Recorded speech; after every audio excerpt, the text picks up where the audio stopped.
আজকের কিছুক্ষণ পরে আপনারা সবাই জানেন যে বাংলাদেশ শ্রীলঙ্কার মুখোমুখি হবে। বাংলাদেশ টেস্ট দিয়ে শুরু করেছিল, গলে প্রথম টেস্ট ড্র হয়েছিল, কলম্বোতে এক্সপেরিয়েন্স ভালো না।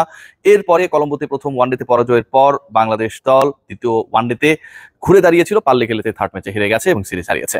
টি-20কে কেন্দ্র করে যখন আলোচনা করছি তখন আমাদের রিসেন্ট পাস্টের ব্যর্থতার গল্পগুলো আসলে বেশি হয়েছে, কারণ হচ্ছে ওয়ানডে এবং টেস্ট সিরিজে পরাজিত দলটার নাম বাংলাদেশ। বাংলাদেশ ওয়ানডেতে 50 ওভার খেলতে পারে না এবং এমন একটা সিচুয়েশনে বাংলাদেশ খেলতে নেমেছে যখন টি-20তে বাংলাদেশের দলটা প্রায় নতুন। বাংলাদেশ দল আজকে শ্রীলঙ্কার এগেনস্টে কেমন করবে, বাংলাদেশ দলের 11 কেমন হবে এবং একাদশের সবচেয়ে বড় চমকটা কে হতে যাচ্ছেন সেই নিয়ে আলোচনা। আমি যে থার্ড পয়েন্টটা বললাম যে এবারের আজকের এই ম্যাচের একাদশের সবচেয়ে বড় চমক কে হতে যাচ্ছেন, নিঃসন্দেহে সেই আলোচনায় প্রথম নাম সেটা হচ্ছে মোহাম্মদ সাইফুদ্দিন। সাইফুদ্দিনকে দলে ফেরানো, স্কোয়াডে রাখা এবং একাদশে রাখা নিয়ে একটা বড় ধরনের পরিকল্পনা রয়েছে বাংলাদেশ টিম ম্যানেজমেন্টের।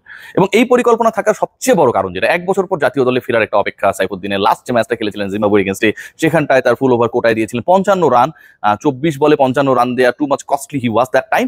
But overall Bangladesh team management মনে করছে পেস বোলিং অলরাউন্ডার এই মুহূর্তে নিডেড, এবং সাইফুদ্দিন সবশেষ যে পারফরমেন্সেস গুলো বিভিন্ন লিগগুলোতে ঘরোয়া ক্রিকেটে করেছেন তার বেসিসে তাকে আসলে রাখা যেতেই পারে। আজকের এই ম্যাচে সাইফুদ্দিন থাকছেন অনেকাংশেই নিশ্চিত, কারণ বাংলাদেশের কিছু কিছু ইস্যুস রয়েছে যেখানটায় আপনি ব্যাটিং অর্ডার ওয়াইজ অনেকের উপরে আস্থাহীনতায় ভুগছেন, অনেকেরই রানস নেই, এবং সেই জায়গায় যদি আপনি সাইফুদ্দিনকে নেন, সাইফুদ্দিন যদি 11-এ পার্ট হয় তাহলে দুদিক থেকে সুবিধা। একটা হচ্ছে তিনি বল করতে পারবেন 4টা ওভার, একটা ভ্যারিয়েশন থাকবে, পেস বোলিং অলরাউন্ডারের ওই যে মিসিংটা সেটা থাকবে না। আর দ্বিতীয় যেটা, ব্যাট হাতে লোয়ার মিডল অর্ডারে Saifuddin could be dangerous for the opponent. সাইফুদ্দিনের ফেরাটা হচ্ছে আজকের ম্যাচে সবচেয়ে বড় চমক হতে যাচ্ছে এবং এই আলোচনাটা খুব স্ট্রংলি রয়েছে। শেষ পর্যন্ত যদি না ফেরে সেটা আমাদের কারো হাতে নেই, তবে সাইফুদ্দিন ফিরছে মোটামুটি 90% নিশ্চিত। স্কোয়াডে কারা থাকছেন সেই আলোচনা করার আগে একটু আপনাদেরকে হোপফুল করতে চাই। বাংলাদেশ শ্রীলঙ্কার মাটিতে শ্রীলঙ্কার এগেনস্টে যতগুলো টি-20 খেলেছে সেই নাম্বারটা হচ্ছে 5, মানে বাংলাদেশ শ্রীলঙ্কার বিপক্ষে টোটাল 5টা টি-20 শ্রীলঙ্কার মাটিতে খেলেছে এবং এই 5টার মধ্যে বাংলাদেশ দল 3টায় জয় পেয়েছে। মানে বাংলাদেশ 60% টি-20 ম্যাচেসে শ্রীলঙ্কার এগেনস্টে তাদের ঘরের মাঠে খেলে জিতেছে, শ্রীলঙ্কা জিতেছে 2টায়। সো এটা কিন্তু একটা গুড এক্সপেরিয়েন্স। পারলে গেলেতে যদিও বাংলাদেশের এক্সপেরিয়েন্সটা ভালো না, টি-20তে একটা ম্যাচ খেলেছে, সেটা শ্রীলঙ্কার এগেনস্টে খেলেছে, কিন্তু ওভারঅল শ্রীলঙ্কার বিপক্ষে বাংলাদেশের টি-20 এক্সপেরিয়েন্স ইজ টু গুড। যেহেতু বাংলাদেশ শ্রীলঙ্কার মতো একটা টাফ টিমের এগেনস্টে, টাফ কন্ডিশন, তাদের ঘরের মাঠ, সেখানটায় 3-2 এগিয়ে।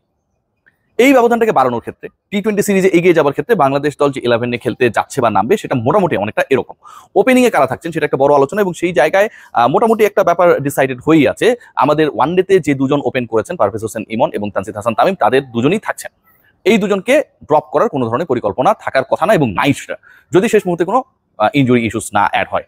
পারভেজ ইমন, আপনি যদি খেয়াল করে থাকেন যে আপনার তামিম ইকবাল খান প্রায় 10 বছর পরে তিনি টি-20তে বাংলাদেশের হয়ে আন্তর্জাতিক টি-20তে দ্বিতীয় সেঞ্চুরিয়ান হয়েছেন, অসাধারণ খেলেছিলেন সেই ইনিংসটা।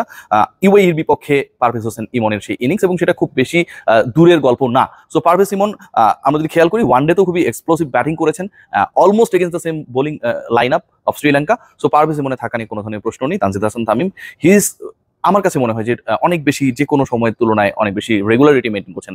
ধারাবাহিকতার যে একটা অভাব ছিল, যে হুট করে ভালো ইনিংস খেলেন তারপরে খেলতে পারেন না, এক্সপিরিয়েন্স যত হচ্ছেন তত তানজিদ হাসান তামিমের কাছ থেকে আমরা ভালো ইনিংস পাচ্ছি। সো এই দুজন ওপেনিং এ থাকছেন। নাম্বার 3তে লিটন কুমার দাস, ক্যাপ্টেন, তাকে বাদ দেওয়ার বা তাকে ড্রপ করার বা তিনি ড্রপ হয়ে যাবেন এরকম কোনো আলোচনা এখানটায় অমূলক। নাম্বার 4-এ তাওফিদ হৃদয়, তিনি খেলবেন মোটামুটি নিশ্চিত। নাম্বার 5-এ আমি যতটুকু মনে করি জাকের আলী অনিক, এবং এরপরে আসলে কিছু কিছু চমক রয়েছে। দেখুন নাম্বার 6-এর যে পজিশনটা সেটা আসলে কে খেলবেন, শামীম হোসেন পাটোয়ারি, মেহেদী হাসান মিরাজ, শেখ মাহাদি, অনেক ধরনের আলোচনা ছিল। শেখ মেহেদীকে আমরা নাম্বার 4-এও টি-20তে ব্যাটিং করতে পাঠিয়েছিলেন এবং সেখানটায় তিনি ভালো করতে পারেনি, বল হাতে কস্টলি ছিলেন, despite being the vice captain of the side তিনি ড্রপ হয়েছিলেন পর্যন্ত সবচেয়ে সিরিজে। সো শেখ মাহাদি এই ম্যাচে হুট করে কোথাও থেকে এসে সুযোগটা পেয়ে যাবেন এটা আমি মনে করছি না। এখন the battle between Shamim Hossain Patwari and Mehedi Hasan Miraz, এই জায়গাটায় খুব ইন্টারেস্টিং একটা ব্যাটল হবে এবং এই দুজনের মধ্যে থেকে কাকে চুজ করতে যাচ্ছে টিম ম্যানেজমেন্ট সেটা বলা ডিফিকাল্ট, বাট আমার কাছে মনে হয় যে কিছুটা হলেও শামীম পাটোয়ারি থেকে মেহেদী হাসান মিরাজ এগিয়ে থাকবে। শামীম পাটোয়ারির সবচেয়ে বড় সমস্যা সেটা হচ্ছে ধারাবাহিকতার অভাব। আমরা শামীম হোসেন পাটোয়ারি যদি সবশেষ 3টা সিরিজে তিনি যে 7টা ইনিংস খেলেছেন সেই 7টা ইনিংসে তিনি কোনোটাতেই আসলে ডাবল ডিজিটে যেতে পারেননি।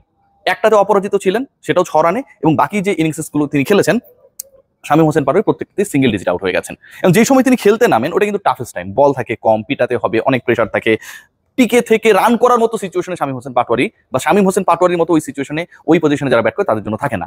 সো ওইটা একটা তার দিকে বেনিফিট অফ ডাউট আমার কাছে মনে হয়। আবার মেহেদী হাসান মিরাজ, তিনি যে টি-20 গুলো খেলেছেন সবশেষ যদি আমরা 5টা টি-20 দেখি, মোটামুটি 5টার মধ্যে 4টাতেই তিনি ভালো ইনিংস খেলেছেন। এখন মেহেদী হাসান মিরাজ নাকি শামীম হোসেন পাটোয়ারি, এই আলোচনাটা যখন আসছে তখন আমার কাছে মনে হয় যে কনফিডেন্স ওয়াইজ, বা যদি আপনি ওই নাম্বার 6-এ কাউকে ব্যাট করাতে চান যিনি ব্যাটটা প্রপারলি করতে পারবেন, আবার বাংলাদেশ যদি হঠাৎ করে 5 রানে 7 উইকেট পরে এরকম সিচুয়েশন হয় ধরতে পারবেন, তুলনামূলকভাবে চান্সটা মেহেদী হাসান মিরাজের বেশি, বাট শামীম হোসেন পাটোয়ারিকে রুল আউট করে দেওয়ার কোনো সুযোগ নেই, তারও যথেষ্ট সুযোগ রয়েছে। এটা একদম নিক টু নিক ফাইট হবে। আরেকটা ব্যাপার যেটা নাম্বার 7-এ আসলে কে খেলবেন, এটা আমার কাছে মনে হয় যে সব থেকে বড় আলোচনার বিষয়, এবং সেই আলোচনাটা আমি একদম শুরুতেই করেছি। শুরুর যে আলোচনা আমি করেছিলাম সেখানটা আমি বলেছি Mohammad Saifuddin is going to be the part of the match. সাইফুদ্দিনকে নেয়ার ব্যাপারে গতকাল রাত পর্যন্ত যে নিউজ আমার কাছে রয়েছে, team management they are very much hopeful, optimistic. So Saifuddin যদি খেলেন, তিনি আপনার মেহেদী হাসান মিরাজ ও শামীম হোসেন পাটোয়ারি যে পজিশনটা হয় যেই খেলুক না কেন, তারপরে সাইফুদ্দিন নামবেন। এরপরে যে 4টা জায়গা রয়েছে, সেই 4টা জায়গা খুবই টেকনিক্যাল, এবং এই 4টা জায়গার মধ্যে 2টা জায়গা মানে 7 পর্যন্ত আমি বলে ফেলেছি, দুজনের জন্য ফিক্স তাসকিন আহমেদ এবং আমাদের মুস্তাফিজ, তারা দুজন থাকছেন, মানে 9 পর্যন্ত হয়ে গেল। বাকি থাকে আর 2টা স্পট। রিশাদ হোসেন অবশেষে তিনি ইন্টারন্যাশনাল ক্রিকেটে আবার ব্যাক করছেন। ওয়ানডেতে অনেক বেশি আশা করা হচ্ছিল যে Rishad would be the part of the ODI side, অন্তত 3 ম্যাচের একটাই সুযোগ পাবেন, শেষ পর্যন্ত সেই সুযোগটা তিনি পান নাই। তানভীর অনেক ভালো করে ফেলেছেন, মিরাজ নিজেই ক্যাপ্টেন। সো ওভারঅল আসলে এর বেশি স্পিনার নেওয়ার সুযোগটা টিম ম্যানেজমেন্ট বা যারা ডিসিশন মেকার্স ছিল তাদের জন্য ছিল না। But Rishad Hossain is coming to the squad of T20 or 11।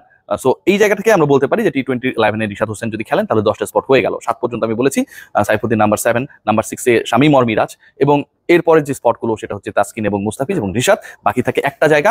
Bangladesh এর মধ্যে মোটামুটি 5 জন বোলার পেয়ে গেছে, 2 জন পেসার পেয়েছে, সাইফুদ্দিন সহ 3 জন পেসার পেয়েছে, রিশাদ সহ 4 জন টোটাল বোলার পেয়েছে, মেহেদী হাসান মিরাজ খেলে 5 জন হয়ে গেছে, শামীম হোসেন পাটোয়ারি খেললেও 3-4 ওভার করার মতো অবস্থায় রয়েছে। সো বাংলাদেশ এই জায়গাটা আমার কাছে মনে হয় মানে ব্যাডলি নিডেড অপশন, যেটা হচ্ছে আমার কাছে মনে হয় যে স্পিনিং এর দিকে যাওয়ার সম্ভাবনা খুব বেশি।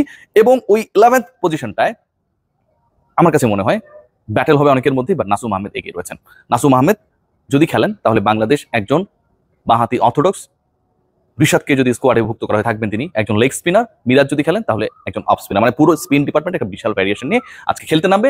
আর পেস ডিপার্টমেন্টে থাকবেন 3 জন, মুস্তাফিজ, সাইফুদ্দিন এবং Taskin Ahmed. Batting line up আমি যেটা বলেছি অনেকটাই সেরকমটাই হওয়ার কথা। সবাই ভালো থাকবেন, টেক গ্রেট কেয়ার। একটু পরেই বাংলাদেশ মুখোমুখি হবে শ্রীলঙ্কার।